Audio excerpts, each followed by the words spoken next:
महापौरपदी रितू तावडे यांचं नाव, त्यावेळी मला खूप आनंद झाला. खूप मानाचं पद आहे आणि खूप गौरवशाली अशा मुंबई महानगरपालिकेमध्ये हे प्रतिनिधित्व करणारं पद आहे.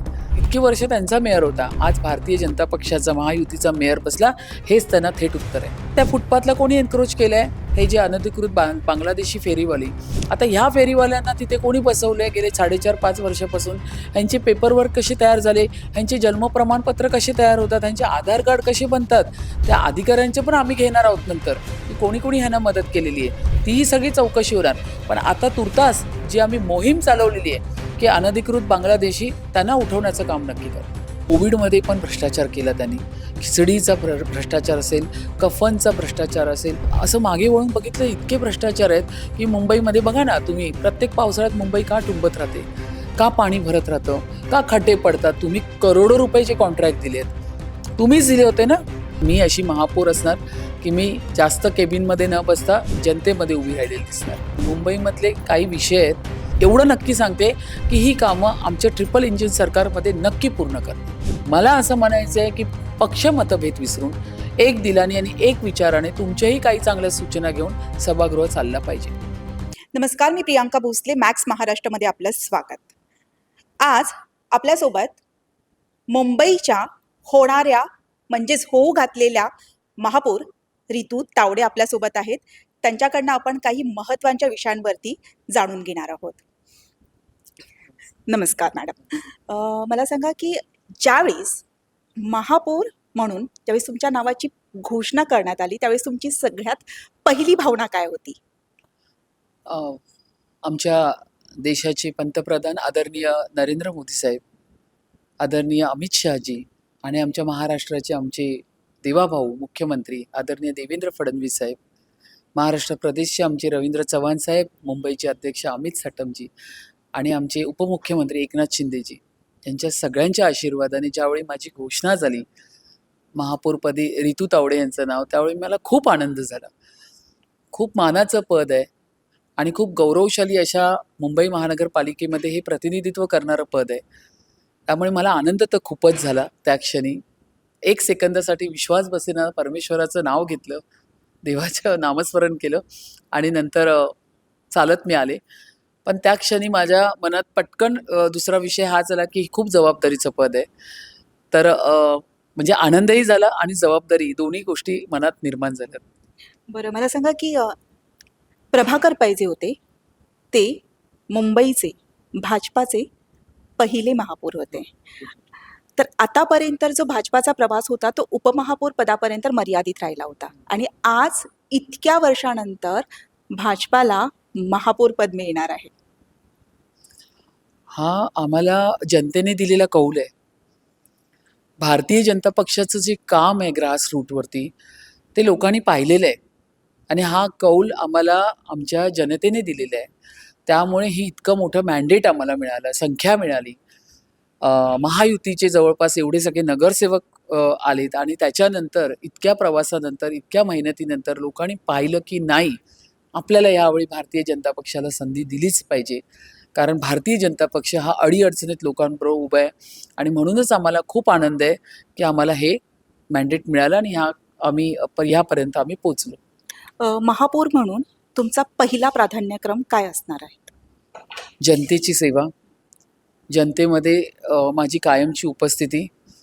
मला असं म्हणायचं आहे की सभागृह चालवत असताना जो माझा प्रेझेन्स तुम्हाला इथे दिसेल तोच, आणि काही महत्त्वाची समजा कामं असतील, काही नगरसेवकांना भेटणं असेल, पण त्यानंतर मात्र माझं संपूर्ण काम हे जनतेमध्ये रस्त्यावरती दिसतं तुम्हाला. म्हणजे मी अशी महापौर असणार की मी जास्त केबिनमध्ये न बसता जनतेमध्ये उभी राहिलेली दिसणार. बरं, मुंबईकरांसाठी तुम्ही जो जाहीरनामा जो दिलेला होता त्या जाहीरनाम्यामधून कोणती एक गोष्ट एका महिन्यामध्ये तुम्ही मुंबईकरांना देणार? 1 महिन्यामध्ये असा आपण कालावधी नाही घेऊ शकत. या ठिकाणी मुंबईमधले काही विषय आहेत, जसं प्रदूषणमुक्त मुंबई करायची आहे, काँक्रीटचे रस्ते आपल्याला करायचे, जे ऑलरेडी राज्य सरकारने हाती घेतलेलं काम आहे. तर त्यामुळे ती सगळी कामं म्हणजे तसं बघायला गेलं तर आम्ही जाहीरनाम्यामध्ये मग काँक्रीटचे रस्ते असतील, मग पाण्यासाठी मूलभूत सुविधा ज्या असतील, त्यानंतर स्ट्रॉंग वॉटर ड्रेनचं काही कामं असतील, प्रदूषणमुक्त मुंबई असेल, त्यानंतर सुरक्षित मुंबई असेल, विकसित मुंबई असेल, अशी सगळी कामं. मुंबईची कामं आपण एकदम टाईमलाईन पण एवढं नक्की सांगते, की ही कामं आमच्या ट्रिपल इंजिन सरकारमध्ये नक्की पूर्ण करणार. बरं, मला सांगा की ज्यांच्यासोबत तुम्ही सत्तेमध्ये होतात, आता विरोधामध्ये असणार आहात, म्हणजे ते विरोधामध्ये असणार आहेत. तर आता म्हणजे कसं असणार आहे विरोधकांच्या ज्या भूमिकेमध्ये आता जी असणार आहेत विरोधी बाकावरती, तर संघर्ष असेल की समन्वय असेल? मला असं वाटतं त्यांनी समन्वय ठेवावा. 4.5 वर्षानंतर मुंबई महानगरपालिकेचे इलेक्शन झालेले आहेत. लोकं आतुरतेने वाट बघत होते, की आमचा नगरसेवक या ठिकाणी हक्काचा माणूस कधी येणार आणि तो आता आलेला आहे. मला असं वाटतं विरोधकांनी इथे सभागृहात गोंधळ घालण्यापेक्षा आपण त्या ठिकाणी सभागृह का घेतो? आपण मुंबईचे ट्रस्टी म्हणून त्या ठिकाणी बसतो.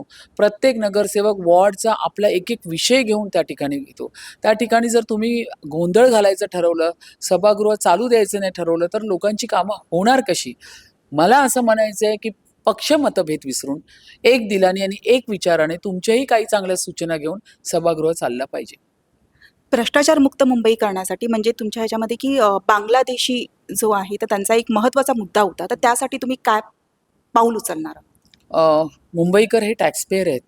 आज मुंबई महानगरपालिकेमध्ये आपण बोलतो ना देशातली सर्वात मोठी मुंबई महानगरपालिका आहे आणि ह्याच मुंबईकरांना जर बेसिक ॲम्युनिटीज नाही मिळाल्या तर मुंबईकरांना आज आम्ही मुंबईकर म्हणजे आम्ही आन्सरेबल आहोत, की का एवढं तुम्हाला निवडून. जे फुटपाथ आहेत, सीनियर सिटिझन चालू शकत नाही. महिला आपल्या मुलांना हातात हात घेऊन चालू शकत नाही. ॲक्सिडेंटचे जास्त केसेस वाढतात कारण फुटपाथ मिळत नाही. रोडवरून चालतात, रोडवरून गाड्या येतात. तर त्या फुटपाथला कोणी एन्क्रोच केलंय? हे जे अनधिकृत बांगलादेशी फेरीवाली.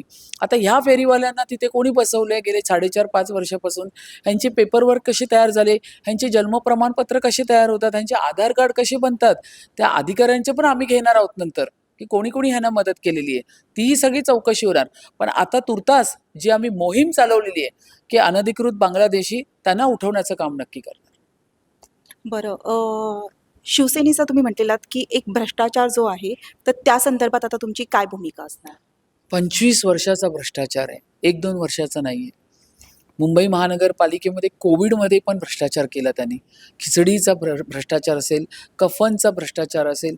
त्याच्या असं मागे वळून बघितलं इतके भ्रष्टाचार आहेत, की मुंबईमध्ये बघा ना तुम्ही प्रत्येक पावसाळ्यात मुंबई का तुंबत राहते? का पाणी भरत राहतं?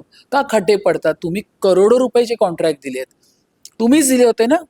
ते केल्यानंतर पुन्हा ते पॉर्टल्स दुरुस्त करायला पुन्हा करोडो रुपयाचे कॉन्ट्रॅक्ट म्हणजे टॅक्सपेअरचा पैसा आपण किती घालवायचा? त्याला काही लिमिट आहे की नाही? मग का होत नाही? मग हे भ्रष्टाचारच आहे ना. तुमचे कॉन्ट्रॅक्टर बरोबर जे काही हितसंबंध आहेत ते तुम्ही जपत राहिलात. मुंबईकरांना जपलं नाही आणि त्याचाच हा निकाल तुम्हाला BMCच्या इलेक्शनमध्ये मिळाला. एवढ्या वर्षानंतर बरोबर बोलतायत. इतकी वर्ष त्यांचा मेयर होता. आज भारतीय जनता पक्षाचा महायुतीचा मेयर बसला. हेच त्यांना थेट उत्तर आहे. बरं, पुढचा प्रश्न की महिला महापौर असणार आहेत आता मुंबईला. तर महिला सुरक्षतेच्या दृष्टीने महापालिका पातळीवरती काय करणार? महिला सुरक्षितता ती तर आम्ही असंही हातात केव्हाच घेतलेलं आहे. जवळपास 20 लाखाच्या वर CCTV कॅमेरे आपण ह्या ठिकाणी मुंबईमध्ये लावायला सुरुवात केलेली आहे. त्यामुळे आम्ही महिला सुरक्षितता हा विषय माझा खरा असेल कारण मी गेले 20-22 वर्ष महिलांसाठी आणि मुलांसाठीच काम करत आलेली आहे. असंही सहकारी संस्था स्थापन करण्यापासून, महिलांना पायावर उभं करण्यापासून, महिलांना सक्षम बनवण्यापासून हे सातत्याने आम्ही काम करत असतो. तर मुंबई महानगरपालिकेच्या ह्याच्यामध्ये महिलांना आपल्याला अजून काय बेनिफिट देता येईल? आपण ऑलरेडी लाडकी बहीण आणलेलंच आहे. लाडकी बहिणीच्या माध्यमातून आपण तिला लखपती दीदी पण तयार करणार आहोत. आपण MSMEचा एवढा मोठा फंड ह्या ठिकाणी केंद्रीय अर्थसंकल्पामध्ये जाहीर झालेला आहे. तर महिलांची सुरक्षितता ती आमचा प्रमुख मुद्दा असणार. पण त्याचबरोबर तिला उभं करणं पायावर आणि तिला आत्मनिर्भर करणं हा आमचा दुसरा मुद्दा पण असणार. मॅडम, खूप खूप शुभेच्छा तुम्हाला पुढील तुमच्या वाटचालीसाठी. तर या आपल्यासोबत होत्या रितू तावडे, मुंबईच्या होऊ घातलेल्या महापौर. तर त्यांचे आता निर्णय जे असणार आहेत त्या मुंबईच्या आपल्या विकास कामाच्या दृष्टीने अत्यंत महत्त्वाचे असणार आहेत. सध्या आपण इथेच थांबतो. तुम्ही पाहत राहा मॅक्स महाराष्ट्र.